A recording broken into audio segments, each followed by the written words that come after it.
Salam kelompok kecil. Tanpa terasa kita sudah masuk di dalam bab terakhir dari pembahasan kakak kita tahun ini, yaitu bab 8 ya, yang berjudul pengembangan spiritualitas. Nah, Bapak Ibu kasih Tuhan, kita sudah belajar 7 bab sebelumnya, dan tentu saja itu tidak mudah untuk dijalankan, karena lebih mudah berbicara daripada melaksanakan. Demikian pula tentang bahan ini, karena ini berbicara tentang spiritualitas, atau lebih tepatnya bagaimana membina hubungan yang baik dengan Roh Kudus untuk memimpin kehidupan kita dalam segala aspek.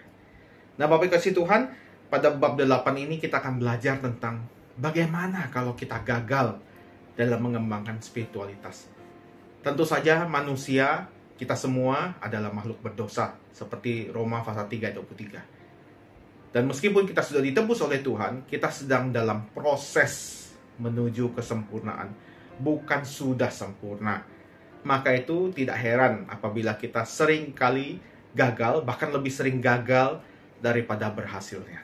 Nah, ketika kita jatuh dalam kegagalan membina spiritualitas yang baik dengan Allah, apa yang harus kita lakukan?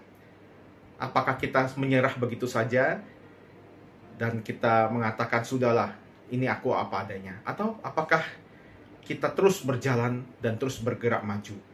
Dan jangan lupa Bapak kasih Tuhan, dalam suatu hubungan tidak boleh hanya satu pihak yang bertindak.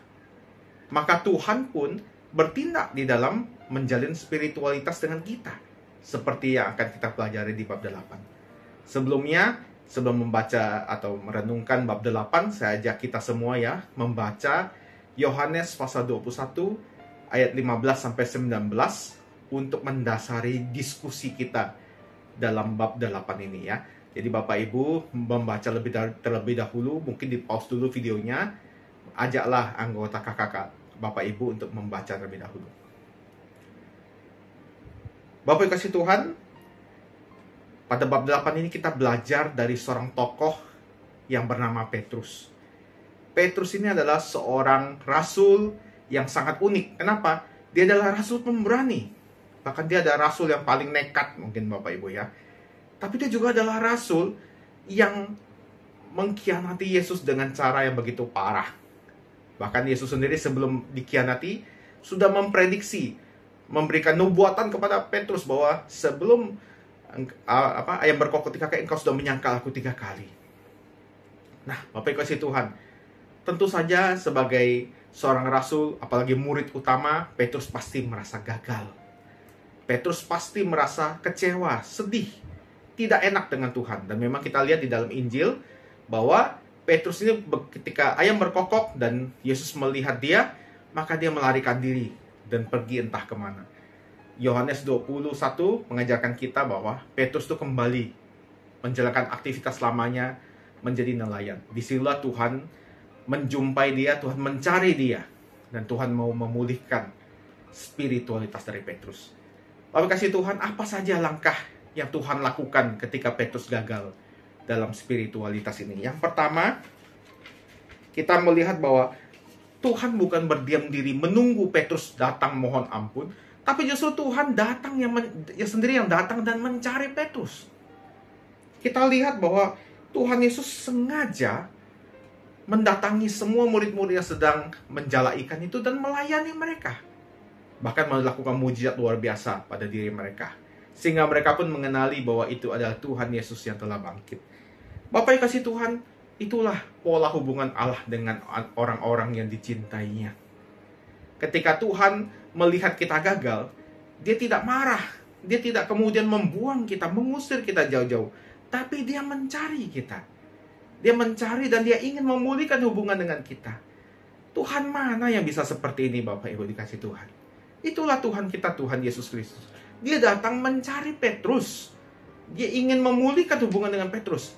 Padahal mestinya dalam hubungan manusia justru orang yang salah yang harus datang minta maaf, bukan?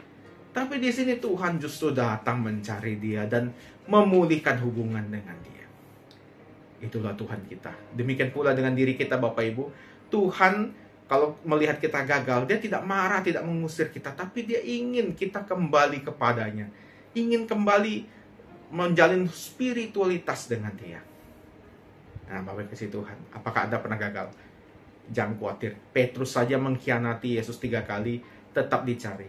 Apalagi kita yang mungkin tidak separah dia dalam hubungan kita dengan Tuhan. Itu yang pertama. Yang kedua, bukan hanya Tuhan mencari Petrus, Tuhan menegaskan komitmen kasih-Nya bagi Petrus, dan Tuhan juga meminta kita memperbarui komitmen dengan dia. 3 kali dalam Yohanes tadi, Tuhan berkata, Simon, apakah engkau mengasihi aku? Apakah engkau mengasihi aku? Apakah engkau mengasihi aku? Bapak Ibu kasih Tuhan, ketika Tuhan mencari kita, Tuhan ingin kita memperbarui komitmen. Yang lalu biarlah berlalu. Tuhan ampuni kegagalan kita. Tapi Tuhan mau kita terus bergerak maju, terus berusaha, terus belajar membina hubungan yang baik dengan Dia. Nah, Bapak kasih Tuhan, itu yang Tuhan mau. Tuhan tidak ingin kita menjadi orang Kristen yang hanya rutin datang ke gereja, hanya rutin melaksanakan aktivitas kekristenan. Bukan itu yang Tuhan mau. Yang Tuhan mau kita memperbarui komitmen dengan Dia. Apakah kita mengasihi Tuhan lebih dari segalanya? Kalau kita mengasihi Tuhan, maka kita harus membina hubungan dengan Dia. Itulah pesan yang sangat kuat dalam hubungan antara Tuhan Yesus dengan Petrus di Yohanes 21 ini. Bapak kasih Tuhan, mari kita memperbarui komitmen kita. Bahan kita tahun ini sudah selesai, tapi jangan dilupakan. Mari kita terus bergerak maju, kita terus belajar, dan kita terus membina spiritualitas dengan Tuhan. Karena Tuhan mau memiliki hubungan dengan kita. Bukan hanya kita yang mau cari Tuhan, loh. Tuhan pun mau mencari kita. Maka mari kita belajar seperti Petrus. Dia mengatakan, Tuhan, Engkau tahu, aku mengasihi Engkau lebih dari segalanya. Itulah komitmen yang Tuhan mau dari kita. Semoga pembelajaran kita selama 10 bab tahun ini bisa membuat kita semakin mengenal Tuhan dan membuat kita semakin rindu menjalin spiritualitas yang baik dengan Tuhan. Mari kita belajar memiliki hubungan yang baik dengan Tuhan. Mari kita belajar untuk berubah menjadi serupa dengan Kristus.